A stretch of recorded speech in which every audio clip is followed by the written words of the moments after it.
Hi, thank you for joining my session on the art of the possible with Aerospike. My name is Tim Fawkes. I'm the Chief Developer Advocate at Aerospike. I've been around Aerospike for about 8 years. Prior to that, I've been an enterprise application architect for more decades than I'm going to admit in a public forum. So I've got a lot of practical experience. I want to take you through what is Aerospike? Why would I use it? What's so unique? And we tell you all these magic things about lots and lots of data and very large scale. I'm going to try and show you a bit about how that is possible and the way you can make it happen yourself. First thing I'm going to talk about is, why is Aerospike so fast? What makes us different? There's a lot of fast databases out there. Many of them have DRAM caches, and that makes them fast. We have a very different architecture. I'm going to go into that architecture so you can understand why we are so fast. And then I'm going to show it to you. I'm also going to talk about linear latency. What happens when things go wrong? It's great if your database is working under its happy conditions, when everything is up and running. But you also want to make sure that if something goes wrong, if a node crashes or a zone crashes, then you can still keep running. And the last thing we're going to touch upon is strong consistency with 2 copies. Now, for many people out there, this will come as a bit of a shock. Most people believe that you can get consistency in a database, but you need an odd number of copies of data. Aerospike is different. I'm going to explain how it's different and what we've done to make sure that this is possible. So the first thing I want to talk about is the reads and writes. How do we access the data? How do we store the data and access it so quickly? Before I do that, because demos take a while, I'm going to switch over to another system and give you a quick demo. So effectively what I've got here is I have a cluster. It's got 6 nodes, as you can see. It's running Aerospike version 6.3, and I'm going to seed it with some data. I'm going to seed it with about 10 million records, and then whilst that's doing it, we're going to go back over to the presentation and go from there.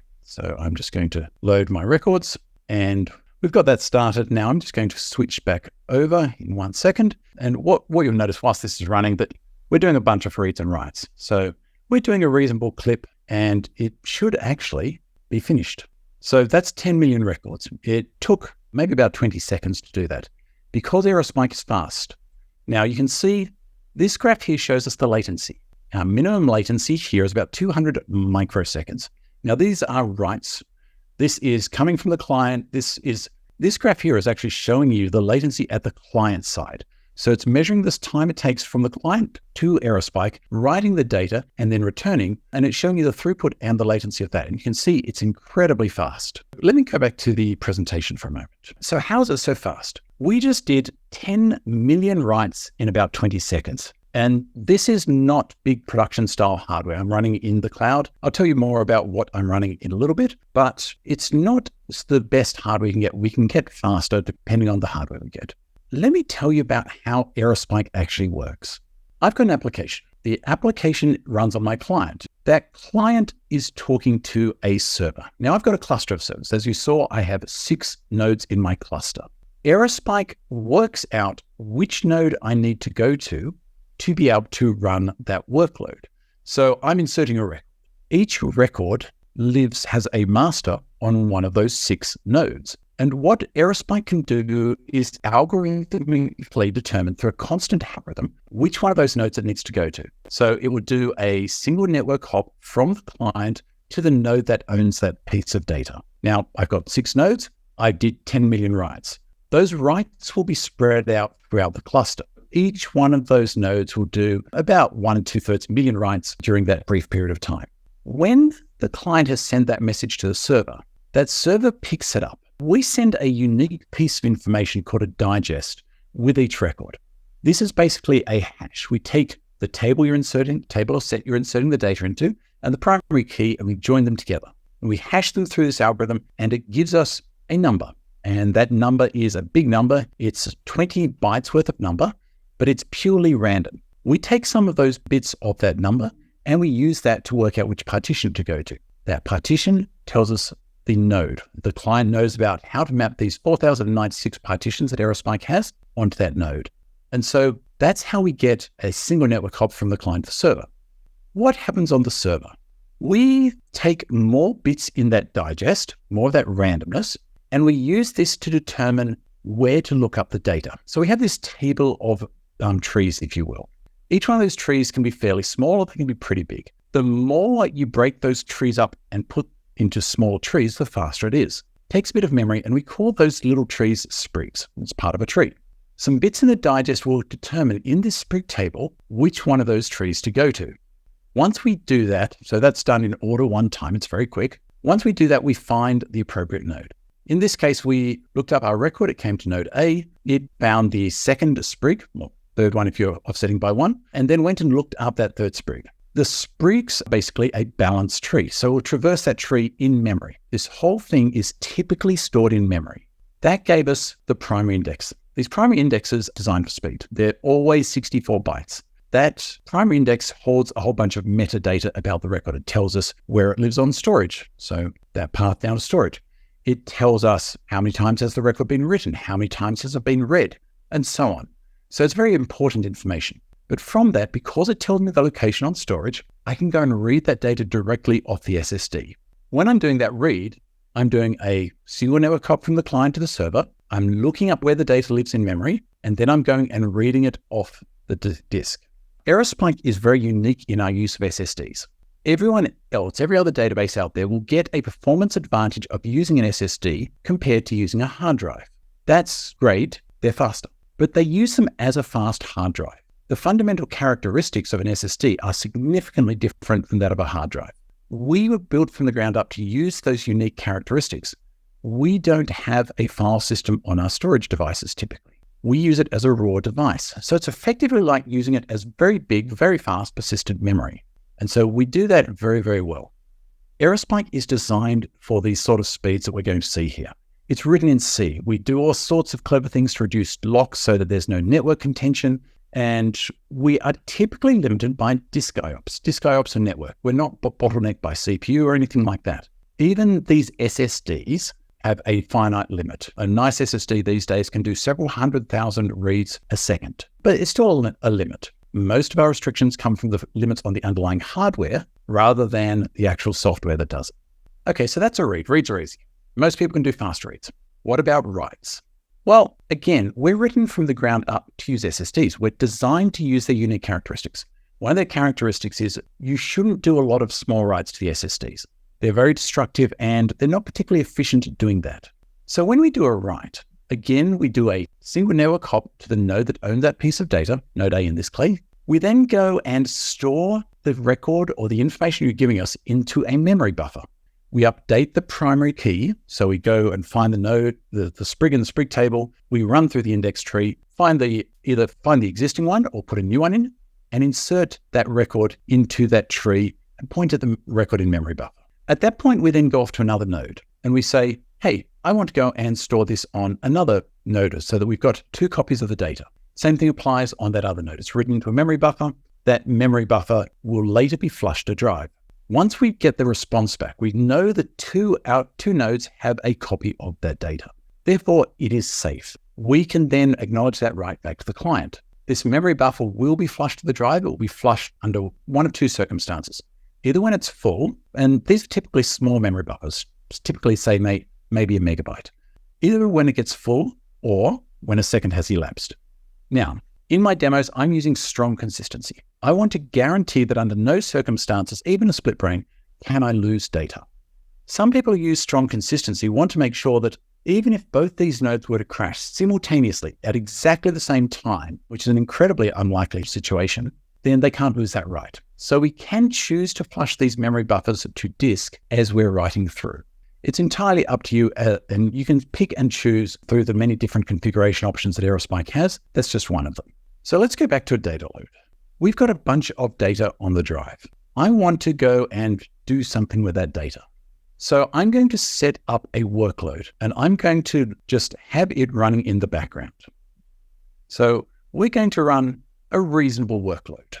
So I'm just going to start that up. And what we should see is that it's going to sit there and start having some traffic come in. Okay, so it started up. Now you can see we're doing a reasonable amount of work. So in this case, we're doing about 80,000 transactions a second. Now, my latency is very good. My round trip latency to the client, its average is just under 200 microseconds. So incredibly fast. And now I'm just going to let that sit there for a moment as I tell you about the hardware. What are we doing? This is what my cluster looks like. I have 6 nodes in my cluster, and I've divided them up into 3 different racks. These aren't particularly big nodes. They're the M6GD 2X larges. They've got 8 vCPUs and 32 gigs of RAM. But the most important thing is they have 474 gigabyte SSD. I've broken that up into 4 partitions per node. I've set those nodes up so they're in these racks, and the aim of that is I want to be able to lose an entire rack. I'm going to show you what happens if I lose a node or I lose an entire rack. What happens to Aerospike? Now, I've only got 2 copies of the data. So that means that no rack has a full copy of the data. If I was running this in production and my racks were further apart, they were in different zones or even different regions, which Aerospike supports, then I'd probably set up so I had 3 copies of the data. That way, each rack will have a full copy of the data, and I can read from my local rack and know that I've got the data there. In my case, those racks all exist very close to each other, so I'm not worried about the speed of light. Typically, we would have a set of clients who are hitting this cluster. I've only got one cluster, one client. It's a fairly big client because I want to make sure that I don't have to start up a whole bunch of processes to put load on this or anything like that. Normally, to saturate a 6-node cluster, it would take 8, 10 or more nodes, hitting it pretty heavily. I've also got a monitoring stack. So I've got Grafana sitting on the side with Prometheus on it, and I've got the Prometheus exporter on each node. So all the stats you see are given in real time. As I mentioned, I'm running in strong consistency mode. So I'm guaranteed that under no circumstances can I lose a write.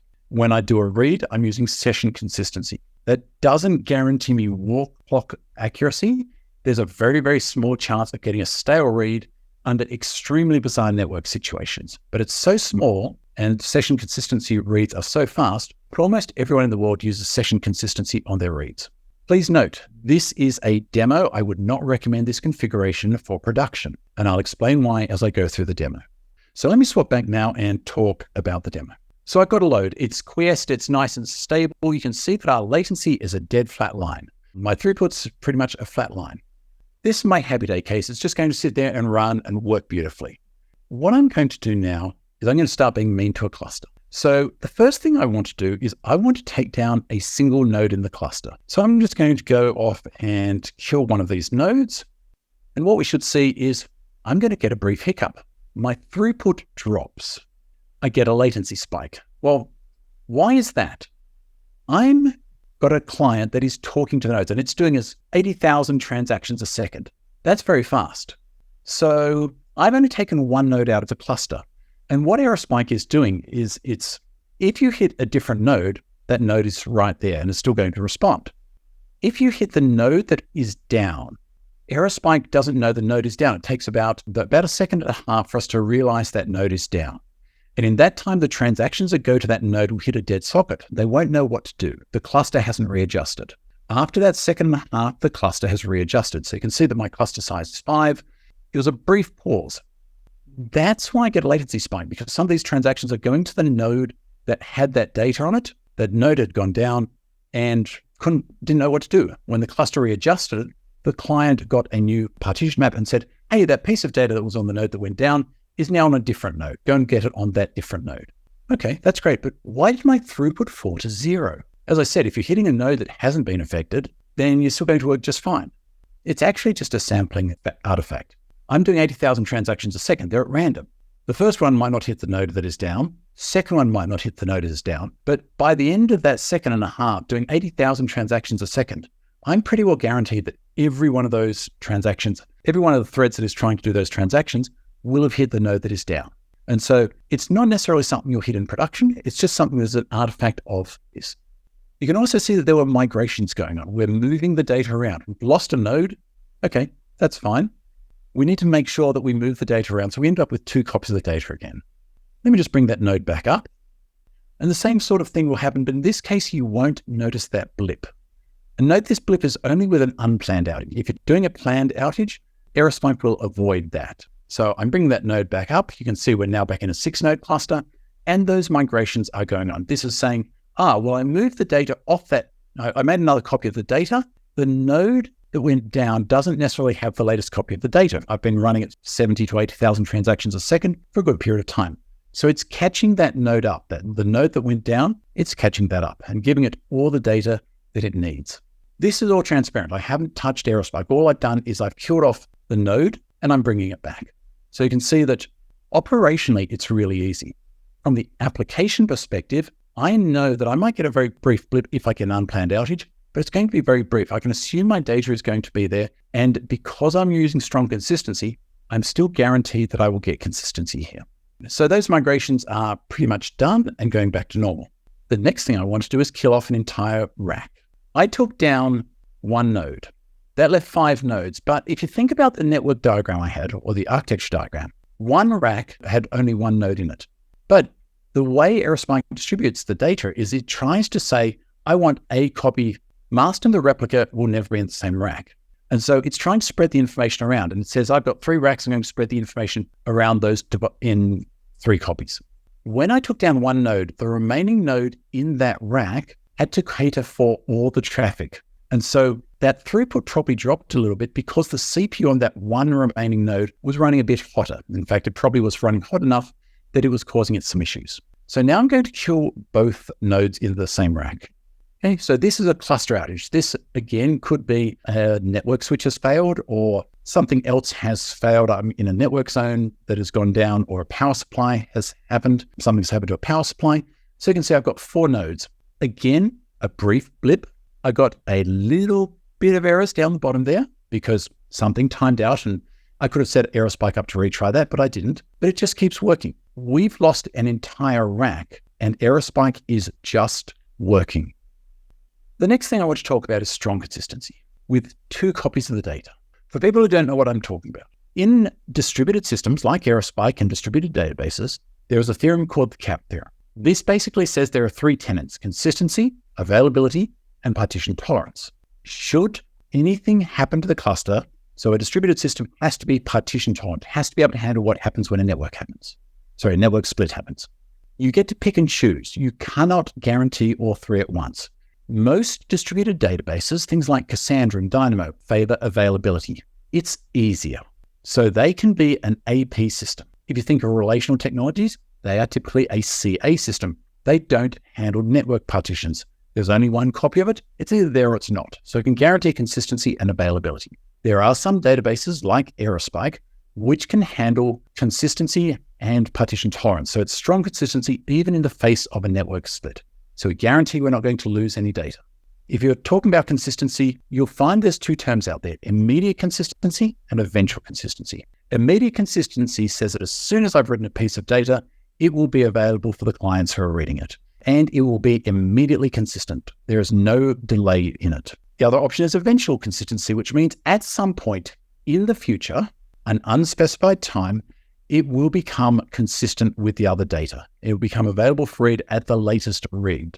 Some of the systems that I mentioned previously are eventually consistent.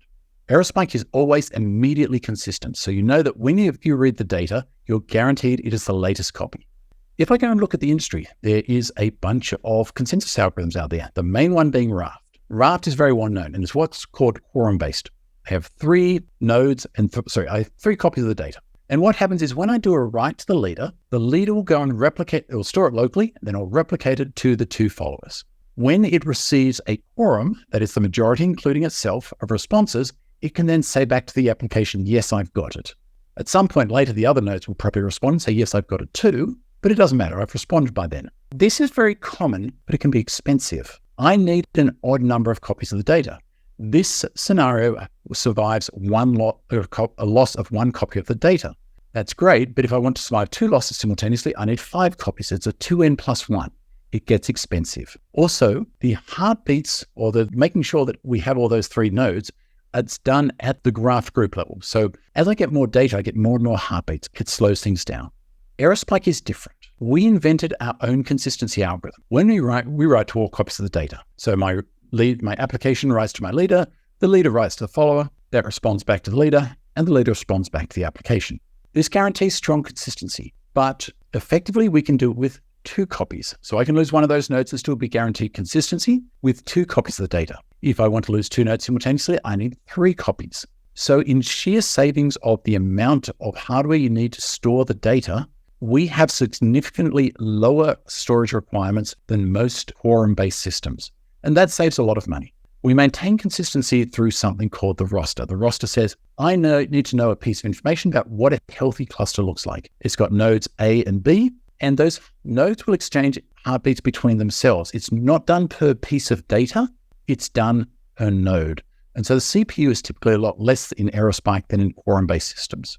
In a strong consistency cluster, we need to guarantee consistency. And the way we do that is we have a set of rules, and those rules guarantee that no matter what network split occurs, you can only have one copy of the data that can write that piece of data. It's conflict avoidance, so not conflict resolution, because that means at some point I've got a conflict for a period of time, but conflict avoidance says I will never get a conflict. And these rules are comprehensive. They will go through all the cases. Note there are cases where we might not have any data available.